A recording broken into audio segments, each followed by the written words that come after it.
What? No. For the last time, I don't have attractive anal amateurs. Now stop calling me. Fucking perverts. Yo, Evil. Yeah. Dude, you feeling okay? You sound a little wonky. Uh-huh. Just have a little bit of a cold. Yeah, cold, huh? How long's that been going on? Oh. Eternity. There is no evil, only pain. Man, that sucks that you're sick. After you take the trash out and, unclog the toilet and reorganize the adult section and vacuum and sweep back there, you can go home if you want. I said you could go home if you get your shit done. Dude? Dude? I swear to God, if that motherfucker just left. Oh, hello, internet fans, and welcome to 3B Video. I'm your host, Rotten Roger DeMarco, and today we're going to be talking about Jag Mundra's 1987 film, Open House. Fuck yeah! Metal! Yeah, buddy. This is a movie that no one ever talks about, and it's a crying shame. So here is your plot synopsis. Pretty simple, pretty straightforward. You've got a bunch of attractive real estate agent ladies getting bumped off one by one by a serial killer. That's pretty much it. Again, not a whole lot going on under the hood with this movie, but it's awesome. Before we get into my overall thoughts of the film, first, let's take a look at Ryan Rogers! Splatter Facts. We have 7 dead bodies. We have 4 titties and 1 bush. We have blood graffiti, dog food munching, finger chopping, 1 ridiculous early morning jog, renegade rival realtors, 1 giggling homeless serial killer, shadow slinking. The old okey doke, 1 random S&M sequence, and obligatory hostage holding. The methods of death include but are not limited to suicide, off screen, razor blade sticked. It's a stick with razor blades on it. Thunk, thunk, thunk, thunk. Electrocution. Hanging. And head chopped off. So now on to my overall thoughts of this film. Like I said in the synopsis, this is a horror film that is often overlooked, glossed over, forgotten.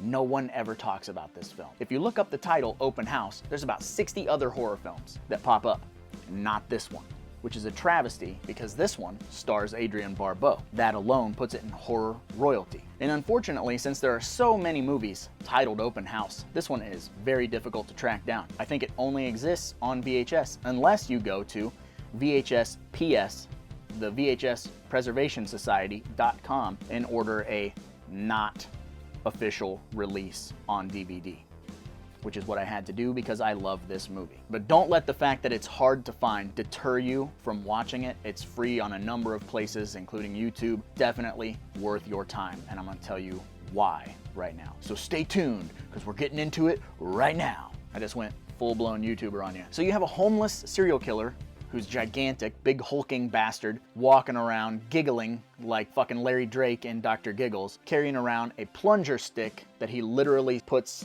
razor blades on the tip of. That's a pretty awesome weapon, right? Freddy's got a glove, Jason's got a machete, Pinhead's got chains, Leatherface has a chainsaw, and this homeless man has a plunger stick with razor blades, sure to be ingrained in your brain for the rest of your life. Iconic. Where's the shirt? Another interesting thing about this film is that it was written by David Mickey Evans, who went on to write The Sandlot, which became an instant classic Forever. Forever.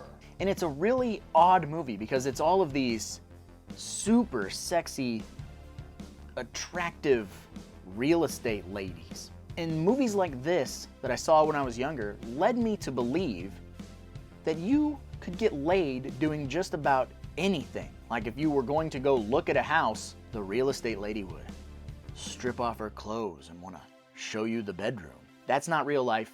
That's not how sex happens. At least not for me. I'm not sure if you've ever had sex with a real estate lady. This movie stars Adrienne Barbeauboobies, or Adrienne Barbeau. I'm not sure what was bigger in 1987. Adrienne Barbeau's boobs or her hair. Her hair, I think, has its own starring role in this film. There might actually be credits for her hairdresser, because her hair is fucking gigantic.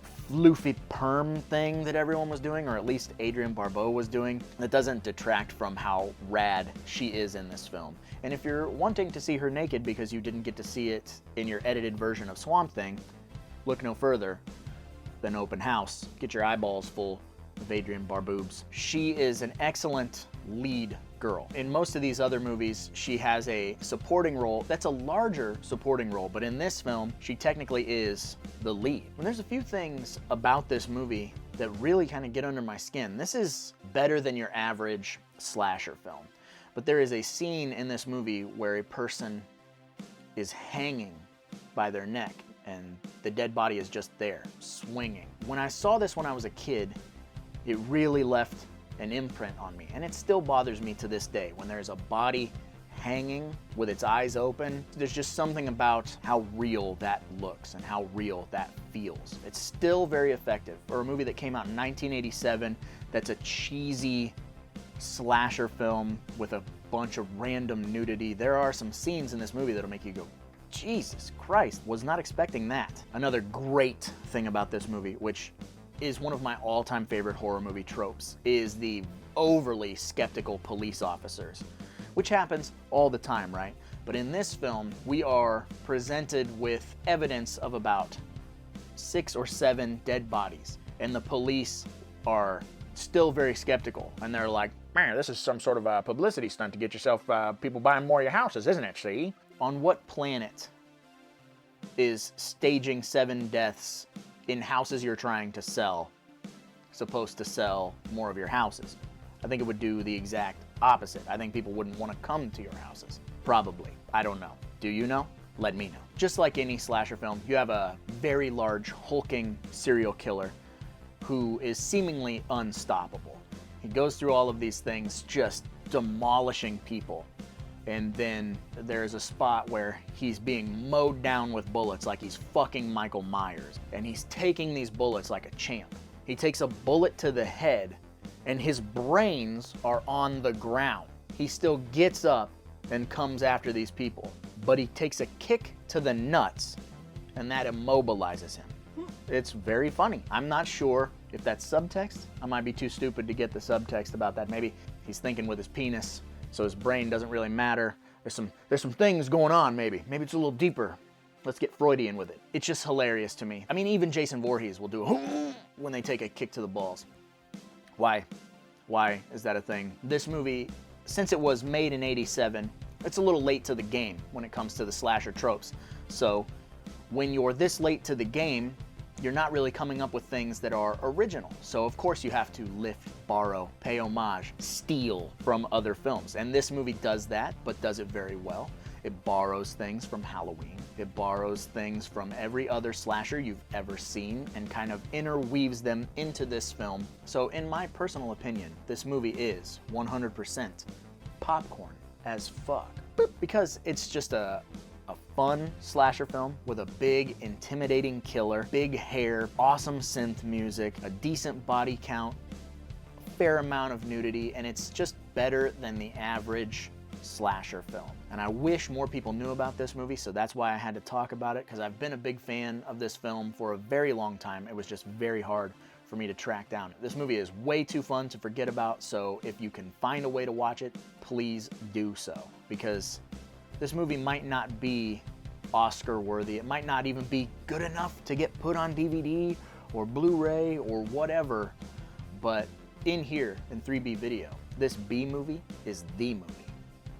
But I suppose I should probably get going, because after all, there's a lot of movies out there and somebody's got to watch them. So why not me, right? Evil. Evo, did you go home? Hello? Fucking better have done his job. I'm gonna go check on that motherfucker. Womp womp womp womp womp womp womp womp. Womp womp womp womp womp womp womp womp. Womp womp womp womp womp womp womp womp womp womp womp. Good. And today I'm standing on this cord.